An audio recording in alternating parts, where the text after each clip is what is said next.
2 jours avant le début du sommet du G20, les ministres des Finances des grandes économies mondiales se sont réunis à Hangzhou pour discuter des moyens de relancer la croissance économique.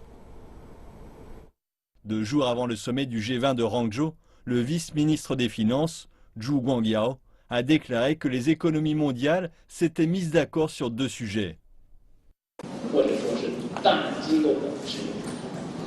D'abord, nous avons demandé au gouvernement d'utiliser des politiques globales, monétaires, fiscales et structurelles pour relancer la croissance. La deuxième chose est d'échanger étroitement avec les autres au niveau des taux de change. Si cela était approuvé, cela serait la première fois dans l'histoire que le G20 adopterait un tel consensus. Zhu Guangyao a répondu à de nombreuses questions de la presse, notamment sur la réduction des surcapacités industrielles de son pays. La Chine est la première grande économie à réduire ses surcapacités en acier et charbon. Nous avons la politique la plus vigoureuse.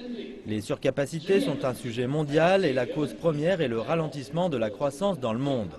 Nous demandons aux puissances mondiales de travailler ensemble et de moins se pointer du doigt et d'agir plus et de parler moins. Parmi les thèmes du sommet, la question de la place laissée aux pays en voie de développement dans la gouvernance mondiale est posée.